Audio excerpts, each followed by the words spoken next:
আজকের ওয়েদারটা খুব ভালো ছিল, একদম রোদ ছিল না, আর হাঁটতেও ভালো লাগছিল। গেছিলাম ডাক্তার দেখাতে।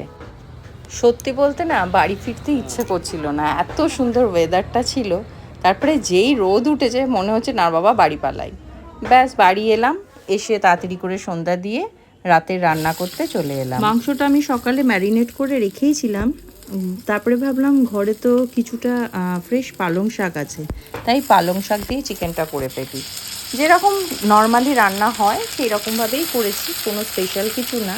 তবে হ্যাঁ, পালং শাকটা যখন আমি পেস্ট করেছি তাতে আমি একটু আইস দিয়ে পেস্ট করেছি, যাতে কালারটা ডিসকালার না হয়ে যায়।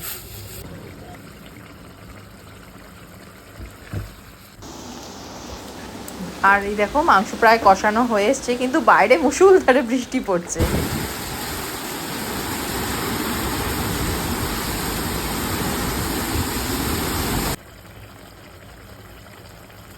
এই যে এবার দিয়ে দিলাম ওই পালংয়ের পেস্টটা, এর সঙ্গে একটু লঙ্কা বাটাও দিয়ে দিয়েছি।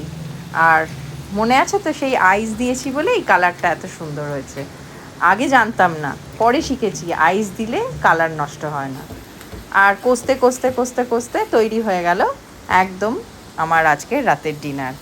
আর লাস্টে একটু দিয়ে দিলাম কাসুরি মেথি, আর পরে একটু আমি বাটার দিয়ে দেবো। ব্যাস রেডি হয়ে গেল পালং চিকেন। আর সাথে করব ভুট্টার রুটি।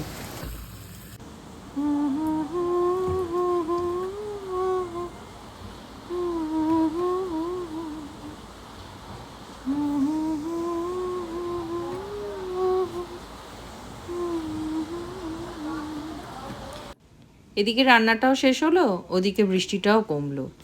বৃষ্টিটাও কমে গেছে, তবে মেঘের গুরু গুরু ডাকটা কিন্তু এখনও আসছে। এই ঠান্ডা ঠান্ডা ওয়েদারে খিচুড়িও কিন্তু দারুণ লাগে, খিচুড়ি, আলুর দম, ডিমের অমলেট। তবে আজকে তো সেটা না, আজকে করেছি এটাই, ভুট্টার রুটি।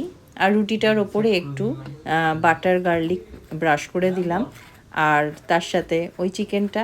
তাহলে আজকের ডিনারটা এটাই রইলো, আর এটাই তোমাদের সাথে আমি শেয়ার করলাম। সাথে অনেক আড্ডাও দিলাম, কাজটা কমপ্লিট হয়ে গেল। আর এদিকে রুটিটাও খুব সফট হয়েছে।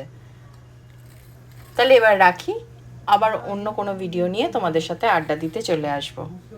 টাটা।